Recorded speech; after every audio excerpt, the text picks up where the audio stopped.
Assalamualaikum Sobat Keren. Bagi beberapa orang, sholat fardu terkadang terasa begitu memberatkan. Bahkan tidak jarang orang melaksanakan sholat fardu di akhir waktu karena memprioritaskan keperluan duniawi lainnya. Dengan arti lain, sholat hanya diberikan waktu sisa dari keseluruhan waktu yang dimiliki seorang muslim. Walaupun tetap dikerjakan, namun hal ini tetap saja tidak bisa dibenarkan. Sholat adalah perkara wajib yang seharusnya menjadi hal yang sangat diprioritaskan dibandingkan kepentingan lain. Sholat fardu adalah kewajiban bagi setiap umat muslim yang telah balik, sehat, dan berakal. Namun, justru karena label kewajiban inilah membuat beberapa orang merasa berat dalam melaksanakannya. Kesalahan ini bukan berasal dari waktu pelaksanaan ataupun jumlah rakaatnya, melainkan pola pikir dan cara pandang seorang muslim terhadap hal itu.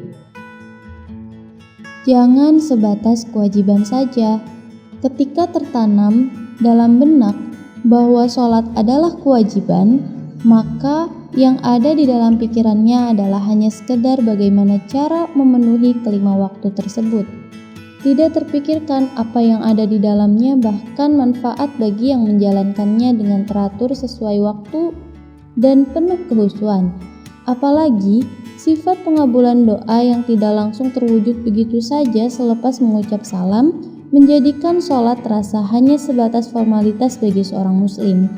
Padahal jika merenung secara sederhana sekalipun, hal itu sesungguhnya dapat mendatangkan ketenangan di antara sekian ribu kerumitan masalah duniawi. Dari Huzaifah radhiyallahu an, ia berkata, bila kedatangan masalah, Nabi Shallallahu Alaihi Wasallam mengerjakan sholat. Hadis riwayat Ahmad.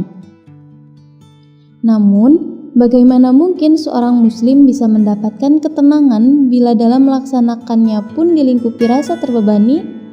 Apalagi mengingat kehusuan tidak datang begitu saja.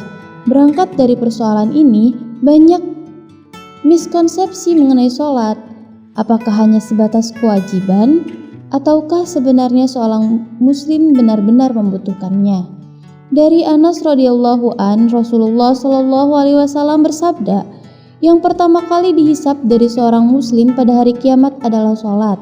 Jika sholatnya baik, akan baik pula seluruh amalannya. Dari segi amalan, ternyata sholat memiliki kedudukan paling penting bila dibandingkan dengan amalan lain. Pencegah perbuatan keji dan munkar. Dalam surat Al-Ankabut ayat 45 dijelaskan, bacalah kitab Al-Quran yang telah diwahyukan kepada Muhammad dan laksanakanlah sholat. Sesungguhnya sholat mencegah dari perbuatan keji dan mungkar.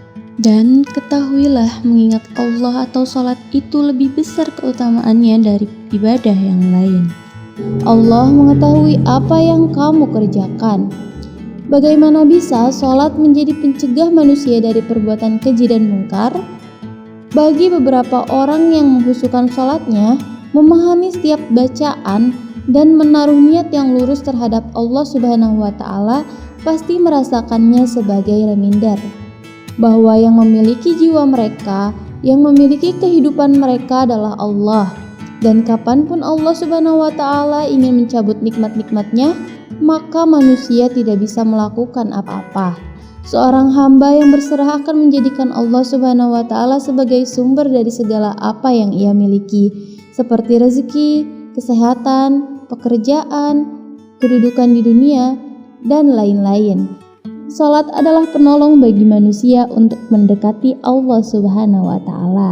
Berdasarkan hadis riwayat Ahmad dari Abdullah bin Umar radhiyallahu anhuma, Rasulullah Shallallahu Alaihi Wasallam bersabda, siapa saja yang menjaga sholat, maka dia akan mendapatkan cahaya, petunjuk dan keselamatan pada hari kiamat.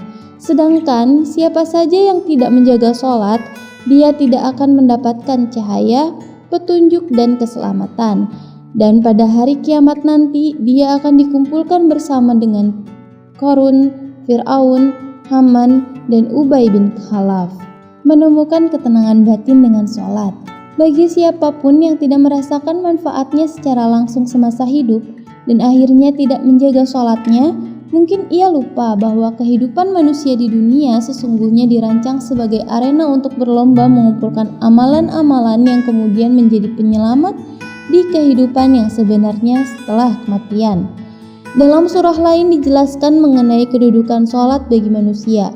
Dalam Quran Surat Al-Baqarah ayat 45, Allah Subhanahu wa Ta'ala berfirman, "Dan mohonlah pertolongan kepada Allah dengan sabar dan sholat, dan itu sungguh berat kecuali bagi orang-orang yang khusyuk." Dari ayat ini dijelaskan dengan sangat gambling tatkala Allah Subhanahu wa Ta'ala berkata bahwa sholat itu berat. Tandanya hanya orang-orang yang memang berusaha saja yang akan mampu menunaikannya. Bagaimana bisa seorang muslim mampu memetik kebaikan-kebaikan yang ada di dalamnya bila hanya untuk berdiri menegakkannya pun menjadi suatu beban? Itulah sebabnya Allah Subhanahu wa Ta'ala mengatakan bahwa sholat itu berat bagi mereka yang tidak tahu manfaat di dalamnya. Tapi tidak akan demikian halnya bagi mereka yang memahami manfaatnya.